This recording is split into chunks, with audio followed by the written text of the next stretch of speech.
بدر Mahmood Pakistani entertainment industry میں ایک دہائی سے زائد عرصے سے منسلک ہیں اور بطور ہدایت کارہ اپنے منفرد فن اور کہانی سنانے کی صلاحیت کی وجہ سے پہچانے جاتے ہیں۔ انہوں نے اپنے پروجیکٹس کے ذریعے داد اور تحسین حاصل کر رکھی ہے، جن میں مقبول ڈرامے ڈنگ، بلا، چیخ اور میں شامل ہیں۔ انہوں نے کبھی میں کبھی تم کے ڈائریکٹر کے طور پر بھی ذمہ داریاں سنبھالیں، جس کے ذریعے فہد مصطفیٰ نے 10 سال بعد ٹیلی ویژن اسکرین پر واپسی کی۔ اس ڈرامے کی کہانی فرحت اشتیاق نے لکھی ہے۔ ہدایت کاری کے فرائض بدر محمود نے سر انجام دیے، جبکہ پروڈیوس فہد مصطفیٰ اور ڈاکٹر علی کاظمی نے کیا ہے۔ ڈرامہ محبت کے 7 مراحل کے مطابق آگے بڑھ رہا ہے، جس کی کہانی اب آخری مراحل میں داخل ہو چکی ہے۔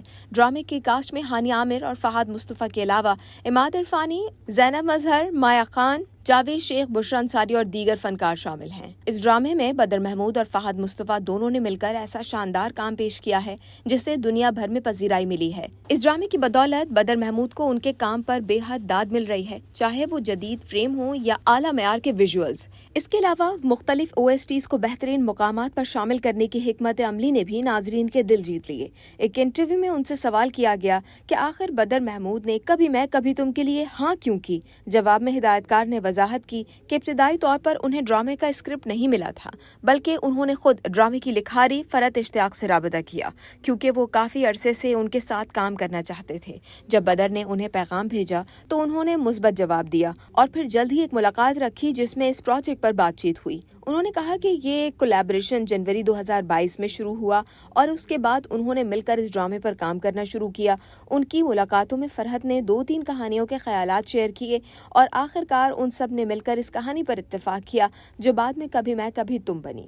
انہوں نے بتایا کہ پروجیکٹ کے دوران اسکرپٹ اقساط کی شکل میں آہستہ آہستہ ملتا رہا۔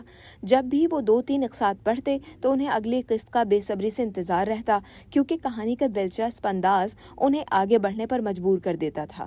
انہوں نے کہا کہ اسکرپٹ مکمل ہونے میں تقریباً 1 سال لگا، جس دوران اہم پلاٹ پوائنٹس پر تبادلہ خیال بھی ہوتا رہا، تاہم مناظر کی تفصیل پر بات کم ہوتی تھی۔ اس کے بجائے فرحت اشتیاق ڈرامے کے آئندہ چند اقساط میں آنے والے بڑے واقعات اور پیش رفت کا خلاصہ بتا دیتی تھیں، جس میں اکثر حیران کن موڑ بھی شامل ہوتے تھے۔ بدر محمود نے کہا کہ ان کے لیے سب سے حیرت انگیز لمحوں میں سے ایک اس وقت آیا جب شرجینا اور مصطفیٰ کے درمیان گفتگو ہوئی، جہاں شرجینا مصطفیٰ سے کہتی ہے کہ وہ اس سے شادی کرنا چاہتی ہے۔ انہوں نے کہا کہ عام طور پر ایسے مواقعوں پر بزرگ افراد جیسے کہ خالہ، چچا یا والد درمیان میں آ کر ایسے حالات کو روکنے کی کوشش کرتے ہیں۔ اس غیر متوقع موڑ نے واقعی انہیں حیرت میں ڈال دیا اور کہانی میں ایک نیا زاویہ شامل کر دیا۔ بدر محمود سے جب سوال کیا گیا کہ شوٹ کے لیے 4 مختلف مقامات کیوں منتخب کیے گئے تو انہوں نے وضاحت کی کہ انہیں کہانی کی مخصوص ضروریات کے مطابق مقامات کی ضرورت تھی، کیونکہ ان سب کو ایک ہی جگہ پر حاصل کرنا ناممکن تھا۔ اس لیے انہوں نے مقامات کو تقسیم کرنے کا فیصلہ کیا۔ ہر منظر کے لیے ایک منفرد سیٹنگ درکار تھی اور ان کی ٹیم، جس میں ایڈز، پروڈکشن، تخلیقی اور آرٹ ڈپارٹمنٹ شامل تھے، سب نے مل کر مختلف مقامات پر تسلسل کو یقینی بنانے کے لیے قریب سے کام کیا۔ انہوں نے مختلف لاؤنجز اور کمرے استعمال کیے تاکہ مختلف مناظر کو شوٹ کیا جا سکے اور ہر سین مختلف لگے، لیکن ٹیم نے یہ بھی یقینی بنایا کہ ان مقامات پر ایک جیسا مزاج اور احساس برقرار رہے۔ انہوں نے کہا کہ فرحت اشتیاق نے زندگی، محبت، تعلقات اور ذاتی خیالات جیسے موضوعات کو بیان کرنے کے لیے کچھ خیالات ذہن میں رکھے تھے۔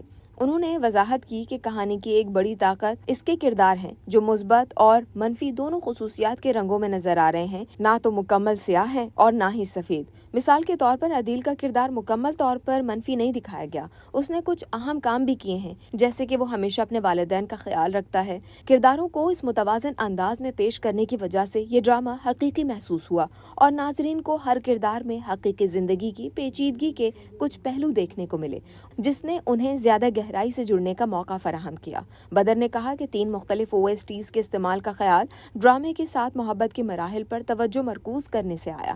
انہوں نے بتایا کہ ان مراحل کو تقسیم کیا گیا اور ہر ایک کے مخصوص احساسات کے مطابق OST سیٹ کیے گئے۔ چونکہ ہر مرحلے میں جذبات مختلف ہوتے ہیں، اسی لیے ایک ہی گیت کو بار بار استعمال کرنا مؤثر نہیں ہوتا۔ انہوں نے کہا کہ یہ آئیڈیا پہلے فہد مصطفیٰ کی طرف سے آیا اور بعد میں آرٹ اور تخلیقی ٹیموں نے مل کر اس ورژن کو حقیقت میں بدلنے کے لیے دن رات ایک کر دی۔